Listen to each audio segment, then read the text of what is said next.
नमस्कार दोस्तों।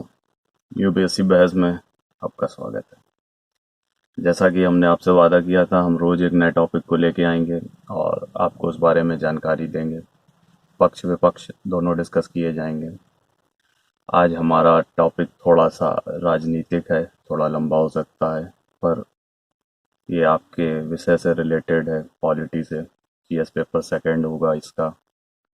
टॉपिक का नाम है संसद, पार्लियामेंट, जिसका उल्लेख हमें अपने संविधान के आर्टिकल 79 से लेके 122 तक मिलता है। आप लोगों को हम टॉपिक जो पार्लियामेंट लेके आए उस पे ये बहस करना चाहेंगे आपके सामने कि क्या संसद में रिफॉर्म जरूरी है या नहीं। चलिए पहले जानते हैं कुछ बेसिक संसद के बारे में। संसद भारत का सब सर्वोच्च विधायी निकाय है। विधायी निकाय मीन्स लेजिस्लेटिव बॉडी है, सबसे बड़ी लेजिस्लेटिव बॉडी है। और संसद तीन इंस्टीट्यूशंस को मिला के बनता है। पहला प्रेसिडेंट, दूसरा लोकसभा, तीसरा राज्यसभा। संसद में कुल 788 सीटें हैं, जिसमें से 245 राज्यसभा की और 543 लोकसभा की सीटें हैं। इन सीटों में सारी सीटें चयनित नहीं होती हैं। जैसा कि हमको जानकारी है, हम लोग जानते हैं कि 12 सीटें राष्ट्रपति द्वारा मनोनीत की जाती हैं राज्यसभा में, और करीब 2 सीटें लोकसभा में राष्ट्रपति द्वारा मनोनीत की जाती हैं एंग्लो इंडियंस के थ्रू। ठीक है, ये तो जानकारी काफी पर्याप्त है हमारी संसद के बारे में। हम जानना चाहेंगे कि संसद का फंक्शन क्या है, संसद क्यों है, क्या कार्य करती है। संसद हमारे और आप जैसे आम लोगों के लिए लॉ मेकिंग बॉडी है, जहां पर हमारे द्वारा चुने गए नेता हमारे लिए कानून बनाते हैं, जिससे हम अपना जीवन सुविधाजनक जी सकें, हंसी खुशी रह सकें, हमारे मौलिक अधिकारों का हनन ना हो सके। जो हमारे सिविल सर्वेंट्स हैं या जो भी सरकारी नौकर हैं, नौकरशाह हैं, वो हमारे दायित्वों को निभाने से परहेज न कर सकें। इसलिए संसद का गठन हुआ था और ये बखूबी अपने कार्य को कर रही है। पर समय के साथ कुछ बदलाव जरूरी हैं। जैसा कि हम जानते हैं कि हमारी 17वीं लोकसभा, हम किसी भी पार्टी के पक्ष या विपक्ष की बात नहीं कर रहे हैं, आप इसको वहां मत ले जाइएगा। बस ये हम आपको बताना चाहते हैं कि संसद अपने कार्य से थोड़ा सा भटक रही है। जैसा कि कोविड की वजह से और due to some technical errors means telecast नहीं होता है और नेता लोग हमारे प्रेजेंट नहीं होते हैं, इनकी वजह से डिसरप्शन होता है संसद की कार्रवाई में और अच्छे से संसद नहीं रन कर पाती है। पहली चीज ये हो जाती है। दूसरी पॉइंट हम यहाँ पे ये कहना चाहेंगे कि जो पार्लियामेंट्री कमेटीज होती हैं, इनका बहुत ही इम्पोर्टेंट रोल होता है हमारे कानून बनाने के उसमें। बट इस 17वीं लोकसभा में ये देखा गया है कि उनको नज़रअंदाज किया गया है बहुत ही ज़्यादा। बहुत कम बिल्स के लिए उनको रेफर किया गया है कानून बनाने के लिए, ना या हाँ जानने के लिए, सही गलत जानने के लिए, जो कि गलत है। 15वीं लोकसभा जो थी उसमें करीब 70% बिल मीन्स जो कानून नहीं बन पाए, कानून बनने के लिए संसद के समक्ष रखे गए हैं, उनका निरीक्षण, उनकी स्क्रूटनाइजेशन करने के लिए पार्लियामेंट्री कमेटीज होती हैं, जहां पे विशिष्ट दल होता है सिविल सर्वेंट्स का, जानकारों का, जो उस क्षेत्र के बहुत ही उम्दा लोग होते हैं, वो उस पे पक्ष रखते हैं, विपक्ष रखते हैं, और उसके बाद कानून पारित होता है। पर इस 17वीं लोकसभा में ऐसा कुछ नहीं हुआ। करीब 13% बिल ही पार्लियामेंट्री कमेटी के पास गए हैं। और ये कमाल दिलचस्प की बात है कि इस बार 35% बिल विद इन 30 मिनट्स में ही पास हो गए, बिना किसी डिस्कशन के, जो एक बहुत ही बेकार चीज मैं कहना चाहूंगा। क्योंकि संसद का मतलब है वहां पे चर्चा हो, किसी भी कानून को बनाने के लिए बहस हो, ताकि एक अच्छा और बढ़िया कानून लोगों के पास पहुंचे, लोगों के लिए बने, ताकि वो अच्छा जीवन व्यतीत कर पाए। चौथा पॉइंट ये है कि जो क्वेश्चन आवर होता है, जहाँ पे आपका विपक्ष पक्ष में जो कैबिनेट मिनिस्टर्स हैं, जो नेता हैं, उनसे ओरली क्वेश्चंस पूछता है और उनको अकाउंटेबल करता है ताकि वो चीजें बता पाए ओरली, ना कि लिखित तौर पे। उसका वो उसको उस क्वेश्चन आवर को भी नजरअंदाज किया गया है। पहले लोकसभा में जो थे 15th लोकसभा में काफी अच्छा रिकॉर्ड था क्वेश्चन आवर का, बट इस time about only 26% questions are given by are given orally by the our ministers in Lok Sabha, but in Rajya Sabha it is only 21%. So it is very poor record for question hour tendency in our parliament. And now we discuss why it is needed to reform the parliament.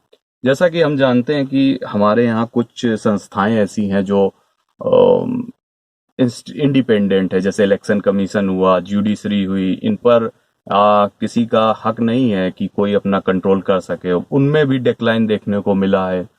वो भी जैसा कि हम संसद के बारे में ही कहेंगे कि यहाँ पर स्पीकर होता है, डिप्टी स्पीकर होता है, बट ये इंस्टीट्यूशनल डिक्लाइन है और ये हमारे सरकार की कमजोरी कहें या नजरअंदाजी कहें कि उसने अभी तक डिप्टी स्पीकर को अपॉइंट नहीं किया है, बनाया नहीं है, और ना ही अपोजिशन पार्टी में कोई लीडर है, हेड लीडर होता है, लीडर ऑफ अपोजिशन जिसे हम कहते हैं। संसद हमारी बहुत कम दिन चलती है। इतने बड़े लोकतांत्रिक देश को चलाने के लिए हमने संसद की समय सीमा को और बढ़ाना होगा, और जो हमारे नेता हैं उनकी क्वालिटी मेंटेन करनी होगी। ये अच्छे नहीं है, अच्छे से मतलब बहुत रेयर है कि जो इनकी वहां पे उपस्थिति होती है वो आते ही नहीं है, अकाउंटेबल नहीं है, वो उन पर किसी तरीके की बंदिश नहीं है। अभद्र डिबेट होती है, बातचीत का जो लहजा है नेताओं का वो काफी गंदा हो चुका है। इसको भी जरा समझने की जरूरत है। और सबसे बड़ी बात, जो दल बदल कानून है इसका बहुत मिसयूज हो रहा है। जैसा कि हम जानते हैं एंटी डिफेक्शन लॉ जो हमारे पारित हुआ था इंदिरा गांधी के समय में, ताकि लोग दल बदल ना कर सकें। बहुत ही जल्दी वहां पे नेताओं की दल बदली होती थी, बट इस समय इसका गलत इस्तेमाल हो रहा है। और जो हमारे पावरफुल टेक्नोक्रेट्स हैं, जैसे कि आप सभी जानते हैं, हम किसी का नाम नहीं लेना चाहेंगे, उनका वर्चस्व बढ़ता जा रहा है। और इंडिपेंडेंट इलेक्शन कमीशन, जुडिशरी, इनका जो वर्किंग मॉड्यूल है, जो उनका सिस्टम है, उस पर थोड़ी सी कमी पाई जा रही है। ये अच्छे से वर्क नहीं कर रही हैं। ठीक है, ये सारी चीजें तो हमने आपसे डिस्कस कर ली। अब हम बताना चाहेंगे आपको कि इसमें सुधार किस तरीके से हो सकता है। संसद में सुधार भी जरूरी है। जैसा कि पहला and the foremost point is that कि जो नेता है हमारे, उनकी क्वालिटी अच्छी होनी चाहिए। वही हमारी संसद को चला रहे हैं, वही देश को बना सकते हैं, बिगाड़ सकते हैं।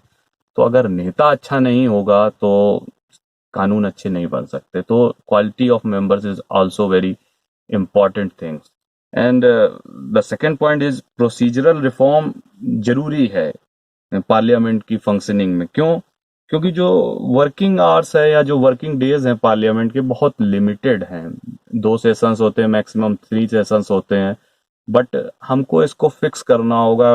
लगभग कम से कम 100 दिन संसद चलनी चाहिए, ताकि एक प्रोडक्टिव और फ्रूटफुल रिजल्ट्स हम देख सकें।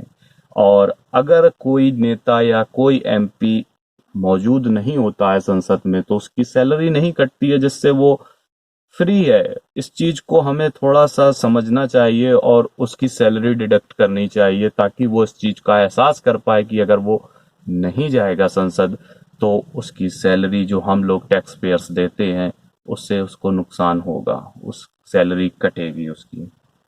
और सबसे बड़ी चीज, जो नेताओं को प्रिविलेज मिला हुआ है, पार्लियामेंट्री प्रिविलेज, आप सभी जानते हैं इसका कितना गलत इस्तेमाल हो रहा है।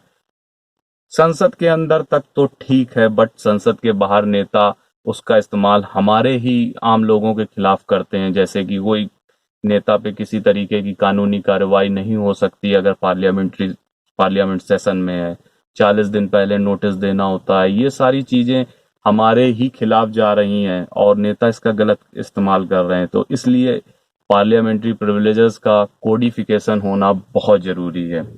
और इसके अलावा हम पार्लियामेंट्री कमेटी सिस्टम को भी थोड़ा सा मजबूत करने की सलाह देंगे, क्योंकि सिर्फ अगर नेता उसको बिल को पास करके कानून बना देंगे बिना किसी की राय मशवरा जाने, उसको बिना पब्लिक डोमेन में रख के, पब्लिक की जानकारी को ना इस्तेमाल करते हुए, सिर्फ खुद की एक तरीके से तानाशाही चलाते हुए कानून पास कर देना गलत है। पार्लियामेंट्री कमेटीज का बहुत बड़ा रोल होता है कानून बनाने में, देश को सुचारू रूप से चलाने में, इसलिए उनका स्ट्रेंथनिंग होना बेहद जरूरी है। तो आप इस पर ध्यान दें। अब पार्लियामेंट्री कमेटी उनको मजबूत करना एक बहुत ही बड़ा और अहम मुद्दा है।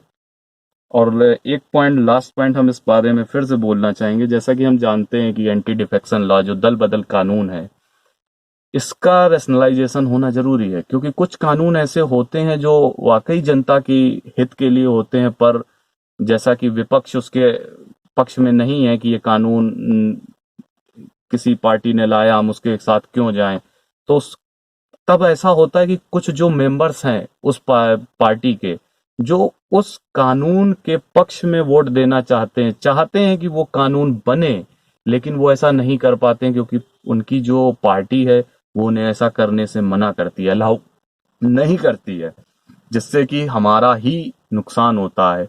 और अगर वो ऐसा करते हैं तो उन्हें पार्टी से बेदखल कर दिया जाता है, उनकी मेंबरशिप छीन ली जाती है, तमाम चीजें हैं जो एंटी डिफेक्शन लॉ के अंतर्गत आती हैं। सो इसका रैशनलाइजेशन होना बेहद जरूरी है। अगर ऐसा होता है तो हम बेहतर भविष्य की कल्पना कर सकते हैं, बेहतर कानून की कल्पना कर सकते हैं, कैसे सुंदर और सुसज्जित भारतवर्ष की कल्पना कर सकते हैं, जिसे हम बहुत वर्षों से जानते आए हैं, जिसे हम कहते थे सोने की चिड़िया। हम उस देश को अपना फिर से बना सकते हैं। इसी जानकारी के साथ हम आपसे विदा लेते हैं। हमारा वीडियो आपको अच्छा लगा है तो लाइक करें, सब्सक्राइब करें, शेयर करें। वैसा ही फिर बोलूंगा कि ज्ञान बांटने से बढ़ता है, आप इसको बढ़ाएं और लोगों तक पहुंचाएं। नमस्कार।